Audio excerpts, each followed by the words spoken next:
क्योंकि सर्दी का सितम अब बढ़ता जा रहा है। प्रदेश में सर्दी का सितम बढ़ चुका है, लोगों को सर्दी अब महसूस होने लगी है। माउंट आबू की बात करें तो सर्दी के तेवर यहां पर और ज्यादा तीखे हो गए हैं। हाड़ कांपने वाली सर्दी से लोगों के हाल बेहाल हैं। दूसरी तरफ प्रदेश में मौसम का मिजाज भी बदल गया है। कई जिलों में हल्की मावठ शीतलहर छुड़ा रही है धूजड़ी।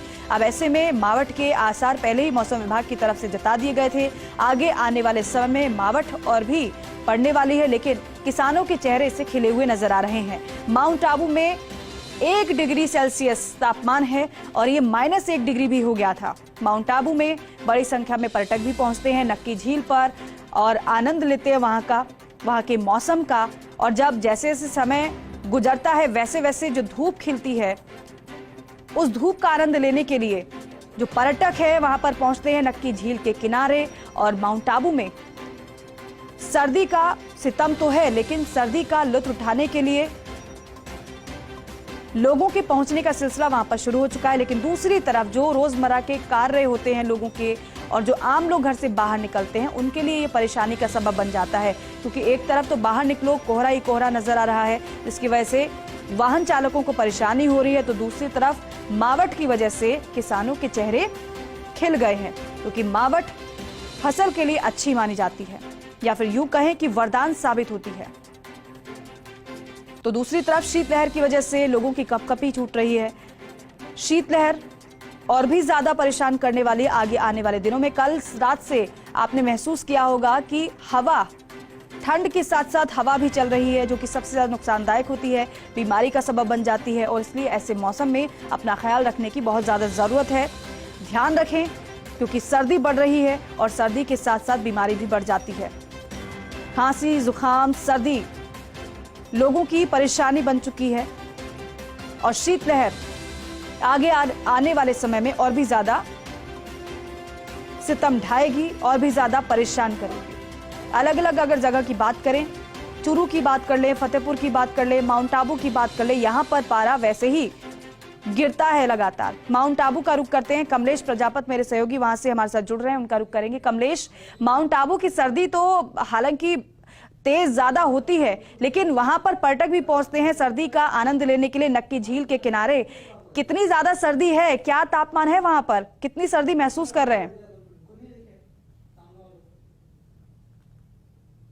सर्दी अपने आप में महत्व रखती है और सर्दी के सीजन में टूरिस्ट माउंट आबू का रुख करते हैं। और आज के तापमान की बात करें तो आज के जो शहर का जो न्यूनतम तापमान है तकरीबन 0 डिग्री के बीच में है। और सुबह का नजारा देखिए, जो सैलानी है माउंट आबू की जो ऐतिहासिक नक्की झील है, इसके किनारे पर आकर के जो माउंट आबू की जो खूबसूरती है उसको निहारते हुए नजर आ रहे हैं। और सर्दी का एहसास ये दृश्यों को देख करके लगाया जा सकता है कि जो सैलानी, तमाम जो सैलानी है वो सर्दी के इस मौसम में गर्म कपड़ों में लिपटे हुए नजर आ रहे हैं। और जो माउंट आबू की सुंदर तस्वीरें हैं कहीं ना कहीं अपने कैमरे में यहां पर कैद करते हुए नजर आ रहे हैं। ऐसे में दीपिका कहा जा सकता है कि आने वाले दिनों में माउंट आबू में लगातार कड़ाके की सर्दी पड़ने के जो आसार हैं वो भी तेज होंगे। और फेस्टिव सीजन के चलते माउंट आबू में पर्यटकों का आने का क्रम हम बात करने की कोशिश करेंगे। भाई साहब, कहां से आए आप लोग?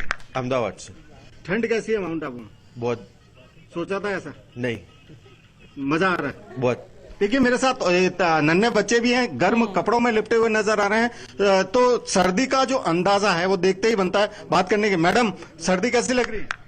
यहाँ पर आकर लगी, वैसे नहीं लग रही थी। वैसे नहीं, घूमने पर नहीं लग रही है? नहीं, घूमने पर। देखिए, चेहरे की जो मुस्कान है वो अपने आप में बता रही कि माउंट आबू की जो खूबसूरती है और इसके बीच जो सर्दी का आनंद है वो कुछ अलग नजर आता है। ये तमाम जो सैलानी है इस वक्त जो नक्की झील की पाल है, इस पाल के किनारे जो तमाम जो सैलानी है, देखिए जो मेरे सहयोगी दीपक त्रिपाठी मेरे साथ है वो दिखाएंगे कि जो तमाम सैलानी है माउंट आबू की इस ऐतिहासिक नक्की झील के किनारे पर घूमने का जो आनंद है वो लेते हुए नजर आ रहे हैं। और दृश्य देखिए, जो तमाम जो इस वक्त जहां हम खड़े हैं, नक्की झील का जो मुख्य बाजार का एरिया है, यहाँ पर चाय की थड़ी पर जो सुबह के समय चाय की जो चुस्कियां है उसको लेने का जो आनंद है वो कुछ अलग नजर आता है। और गर्मा गर्म चाय के साथ माउंट आबू की जो खूबसूरती निहारने का जो आनंद है कुछ अलग नजर आता है। दीपिका, ऐसे में कहा जा सकता है कि आने वाले दिनों में माउंट आबू में लगातार कड़ाके की सर्दी पड़ेगी। और इस कड़ाके की सर्दी के बीच में जो फेस्टिव सीजन है आने वाले दिनों में, जहां क्रिसमस है और नए साल का स्वागत है, इन तमाम चीजों को लेकर भी कि यहाँ पर तैयारी तैयारियां माकूल कर ली गई हैं और होटलों को एक खूबसूरत अंदाज में यहाँ पर सजाया गया है ताकि आने वाले पर्यटक को नई चीज मिल सके। कमलेश, और दीपिका। होटल्स का जिक्र आप कर रहे हैं क्योंकि क्रिसमस भी है, न्यू ईयर भी नजदीक है, ऐसे में होटल्स की बुकिंग तो फुल हो गई होगी। देखिए दीपिका, न्यू ईयर और क्रिसमस दोनों त्योहार ऐसे हैं कि जो आने वाला जो सैलानी है अपने घर से निकलकर माउंट आबू का रुख करता है। ऐसे में आज जो बात करें, वीकेंड है, आज वीकेंड है और वीकेंड के चलते माउंट आबू आज पूरा हाउसफुल है और कल जहां क्रिसमस का त्योहार है उसको लेकर के भी माउंट आबू की जो तमाम होटल्स है वो फुल हैं। ऐसे में जो आने वाला जो पर्यटक है उनको कहीं ना कहीं पहले से प्री बुकिंग करा करके ही माउंट आबू आना चाहिए ताकि उन्हें कोई परेशानी नहीं हो। ऐसा ही नजारा अमूमन आज से लगा करके आने वाले नए साल तक, कह सकते हैं कि नए साल तक पर्यटकों का रुझान माउंट आबू के प्रति बढ़ेगा और भारी संख्या में माउंट आबू में सैलानी आएंगे और अपनी जो छुट्टियां हैं यादगार बनाने के लिए माउंट आबू का रुख करेंगे। जी दीपिका। कमलेश, क्योंकि अगर बीते एक हफ्ते की बात कर ले, हालांकि सर्दी का सितम तो बढ़ता जा रहा है, वो बात अलग है कि पहले से लोगों ने अपने गर्म कपड़े निकाल लिए, लेकिन सर्दी थोड़ा लेट आई है अब, क्योंकि जनवरी भी आने वाली है, सर्दी और भी ज्यादा बढ़ेगी। अगर बीते एक हफ्ते की बात करें तो कितना पारा गिरा है यहाँ पर?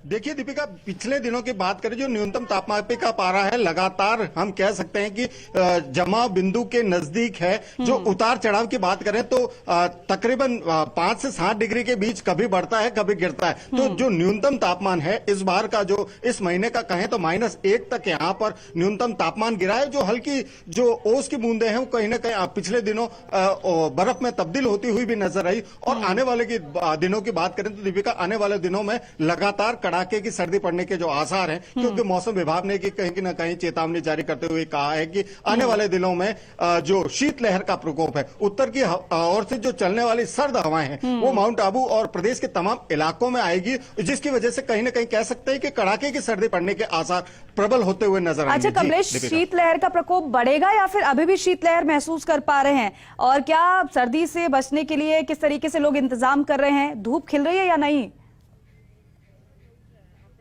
देखिए, नजारा दिखाना चाहूंगा, सहयोगी दीपक त्रिपाठी है। फिलहाल हम जहां नक्की झील पर खड़े हैं, नक्की झील पर हल्की सी लालिमा छाई हुई है। हालांकि आज यहां पर कोहरा कम है लेकिन आसमान बिल्कुल साफ नजर आ रहा है। कहीं ना कहीं थोड़ी देर में कह सकते हैं कि सूर्य देव के यहां पर दर्शन होंगे। उसके बाद जो है यहाँ के नजारे बिल्कुल अलग होंगे और सर्दी के बीच में जो शीतलहर का असर आप देख सकते हैं कि जो सैलानी है कहीं ना कहीं गर्म कपड़ों में यहाँ पर लिपटे हुए नजर आते हैं। कह सकते हैं दीपिका, जो शीतलहर का असर है वो यहाँ पर बरकरार है और आने वाले दिनों में लगातार यहां पर शीतलहर और तेज होती हुई नजर आएगी। जी दीपिका। बिल्कुल कमलेश, और छोटे छोटे बच्चों को हम देख रहे हैं, हालांकि बच्चों को सर्दी के कपड़ों में तो देख रहे हैं लेकिन उन्हें सर्दी नहीं लग रही है जिस तरीके से वो खेलते नजर आ रहे हैं। बहरहाल पर्यटक बड़ी संख्या में पहुंच रहे हैं माउंट आबू में, क्योंकि 0 डिग्री सेल्सियस वहां पर तापमान है। और बीते दिनों की बात करें तो अभी -1 डिग्री भी तापमान वहां पर हो गया था, लेकिन मौसम विभाग के अनुसार आगे आने वाले दिनों में सर्दी और भी ज्यादा बढ़ेगी और जमाव बिंदु पर पारा पहुंच जाएगा। कमलेश, बहुत शुक्रिया बातचीत के लिए, जानकारी के लिए और इन तस्वीरों के लिए। खबरों में आगे बढ़ेंगे। कड़ाके की सर्दी के बीच नौनिहालों के लिए खुशखबरी है। प्रदेश भर के स्कूलों में 25 दिसंबर से 5 जनवरी तक शीतकालीन अवकाश है और सरकारी गैर सरकारी स्कूलों में शिविरा पंचांग के मुताबिक रहेगी छुट्टियां। नए साल के पहले सप्ताह में तापमान ज्यादा गिरा तो और बढ़ सकता है अवकाश। तो बच्चों को इन छुट्टियों का इंतजार रहता है कि सर्दी बढ़ेगी तो हमारी छुट्टियां हो जाएंगी और फिर हम कम से कम छुट्टियों का आनंद तो लेंगे घर पर बैठ के। सर्दी के मद्देनजर छुट्टियां बढ़ाने के लिए कलेक्टर को अधिकृत किया जाएगा कि अगर सर्दी ज्यादा बढ़ रही है तो कलेक्टर अपने हिसाब से फैसला ले सकते हैं कि आप छुट्टी को बढ़ा सकते हैं या फिर बरकरार इतना ही रखेंगे। श्रीगंगानगर, हनुमानगढ़, चूरू, बीकानेर, जोधपुर, माउंट आबू, जैसलमेर, बाड़मेर में पारा पहुंच जाता है 0 से 2-3 डिग्री सेल्सियस तक।